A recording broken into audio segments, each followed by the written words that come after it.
Sejam muito bem-vindos ao Realidade no Front. Hoje trazemos um tema de extrema urgência e impacto: o acúmulo de forças militares dos Estados Unidos no Caribe e a crescente possibilidade de uma ação direta contra a Venezuela, governada pelo regime de Nicolás Maduro. O que até pouco tempo parecia apenas mais uma operação de rotina contra o narcotráfico, hoje se mostra como algo muito maior, carregado de sinais claros de que uma escalada pode estar prestes a começar.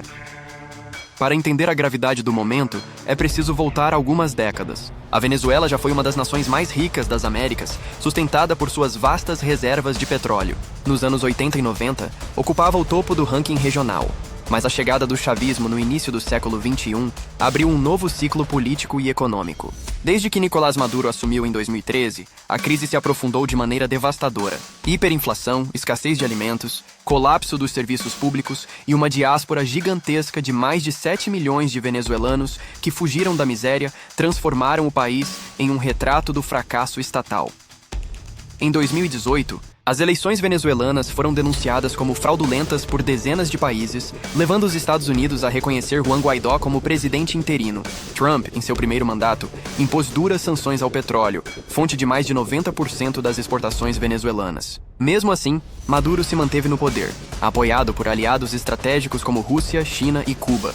Moscou chegou a enviar militares e mercenários do grupo Wagner, além de sistemas de defesa aérea, enquanto Pequim injetou bilhões em infraestrutura, comprando influência política. O ponto de ruptura veio em 2024, quando Maduro realizou o que muitos chamam da maior fraude eleitoral da América Latina nas últimas décadas. Controlando todos os órgãos estatais, simplesmente declarou sua vitória e reprimiu qualquer voz contrária. Agora, em 2025, com Trump de volta à Casa Branca, a retórica subiu de nível.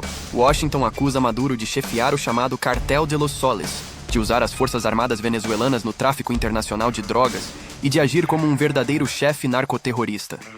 Enquanto as palavras se tornavam cada vez mais duras, os movimentos militares falaram ainda mais alto.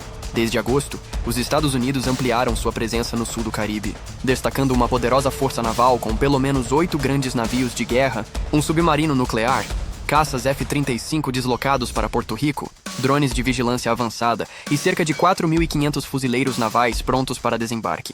Um reforço que chamou a atenção mundial foi a chegada do MV Ocean Trader, um navio de suporte a forças especiais, com capacidade de transportar até 200 operadores de elite para missões secretas, seja em infiltração, sabotagem ou captura de alvos estratégicos. Diante desse cenário, muitos analistas defendem que a operação antidrogas seria apenas um pretexto.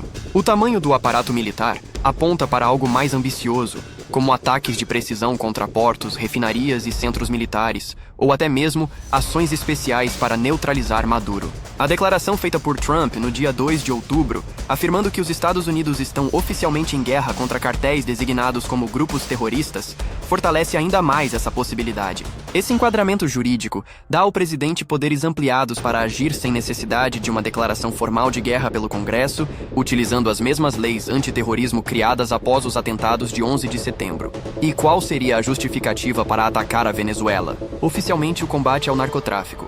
Mas no plano geopolítico, há interesses ainda maiores. A Venezuela possui as maiores reservas comprovadas de petróleo do planeta. Uma intervenção militar abriria caminho para que empresas norte-americanas explorassem esse recurso, reduzindo a influência da OPEP, limitando a presença chinesa e russa e fortalecendo o controle estratégico dos Estados Unidos sobre o mercado global de energia.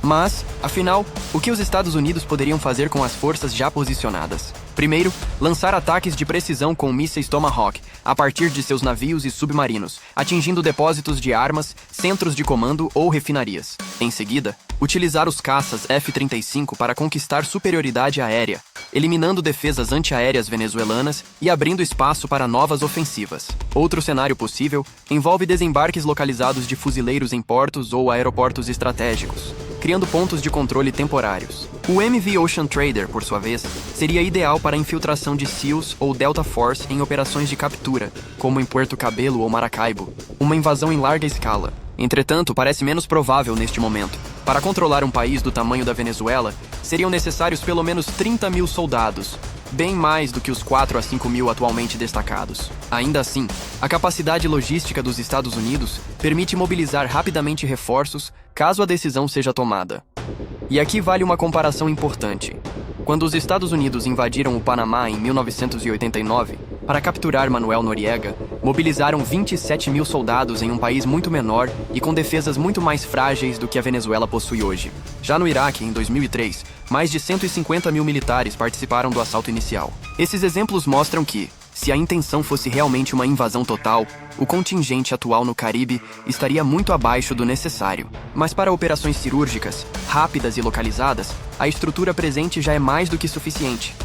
Além disso, é preciso lembrar que a Venezuela não é um alvo qualquer. É um país com alianças estratégicas, principalmente com Rússia e China, que não tem interesse algum em perder um parceiro militar e energético tão próximo aos Estados Unidos. Moscou poderia intensificar o envio de sistemas de defesa aérea ou até mesmo de conselheiros militares, enquanto Pequim poderia reagir economicamente, dificultando negociações comerciais e impondo barreiras contra Washington.